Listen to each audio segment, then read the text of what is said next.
Alright, so we finally arrived and it's sunset now. Looks really, really pretty. I'll show you guys in a second.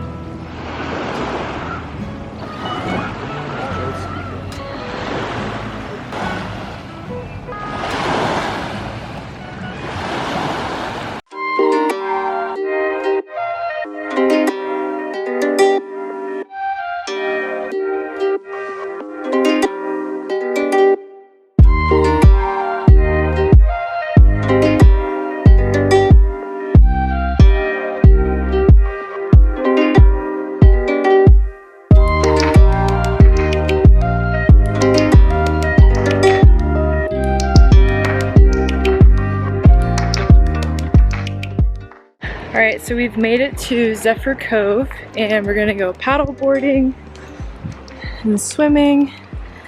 It's really, really pretty.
Sand Harbor, Mom. It is beautiful. Yay.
Today was really fun. We went to Sand Harbor. If you didn't already know, Sand Harbor is the most popular beach in Tahoe. They actually suggest people to come at like 7 or 8 when they're just opening, because they only let in a certain amount of people and then they close the park and don't reopen it even if people leave. We woke up at 7 a.m. and made sure to be there early, so we got there at 8:45. Luckily got in because I so badly wanted to go to Sand Harbor, and honestly it was worth it. It was absolutely gorgeous and we had an amazing time. Tomorrow we are leaving. I am very excited to go back home and surf. I love it here, but I'm also missing home and getting FOMO about the waves. So yeah, I'm excited to be home, but overall this has been a great trip. Yeah, thanks for joining me. I hope that you enjoyed, and I'll see you all next time.